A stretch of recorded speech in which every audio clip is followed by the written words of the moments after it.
The same lie How destroyed could two you do families. this? The call came just after midnight. A voice I didn't recognize, calm, almost apologetic, told me my wife was in the hospital. Car accident. Minor injuries, they said. But that wasn't what broke me. It was the name of the man in the passenger seat. A name I knew.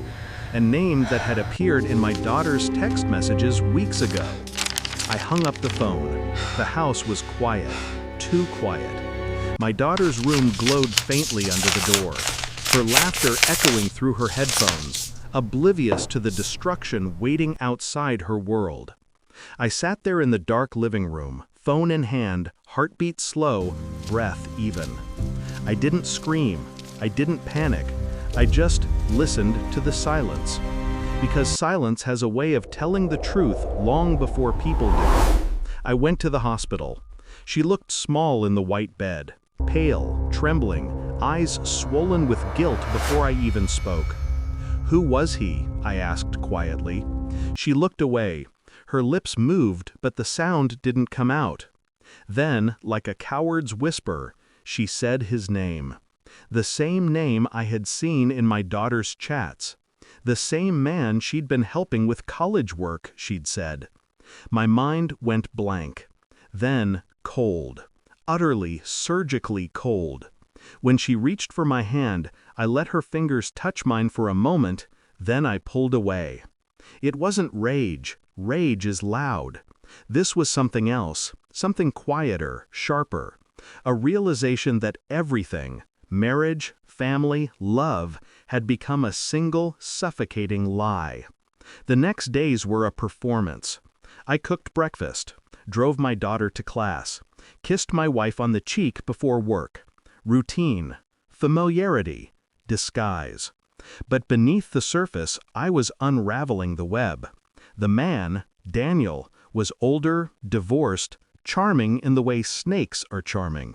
He worked at my daughter's university. He met my wife through her volunteer work. Two separate paths, one destination. I didn't confront them, not yet. I wanted precision, not chaos. I went through emails, receipts, messages. Patterns emerged, meetings that overlapped, excuses that matched.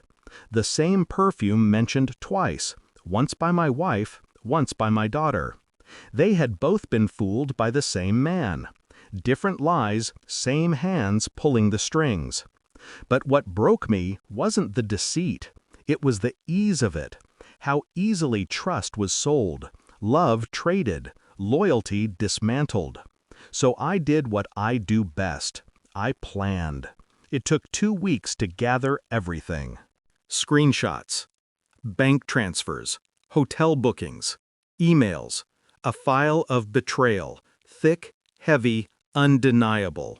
I printed copies, one for my wife, one for my daughter, and one for him. That night, I invited them all for dinner.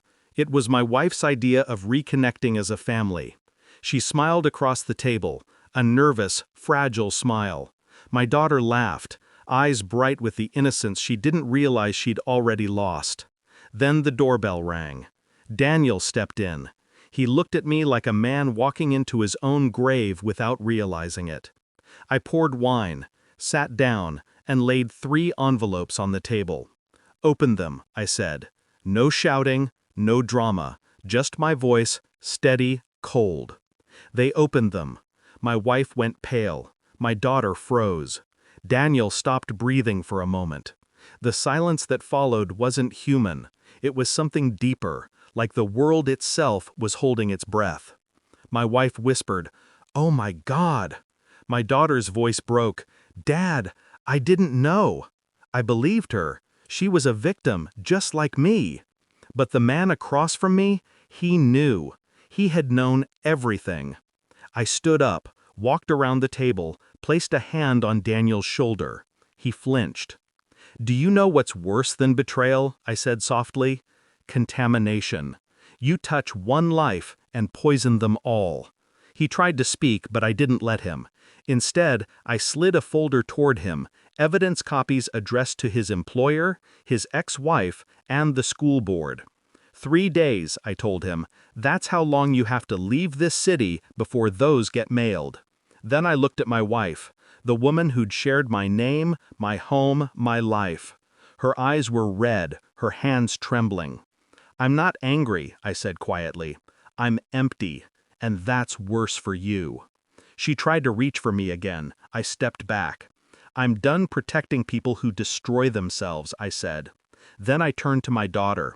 She was crying, not for him, not for her mother, but for me, for what she'd lost, for what she'd created without knowing. I walked out, and I never looked back. It's been months. The silence feels cleaner now. The house is empty, but not lonely. Sometimes I see my daughter. She's healing, learning, quiet. She's nothing like her mother anymore. My wife lives with regret now, and that's its own kind of prison. She calls sometimes, leaves voicemails I don't listen to. There's nothing left to say. Daniel? He left town, lost his job, lost everything. And me? I found peace in detachment.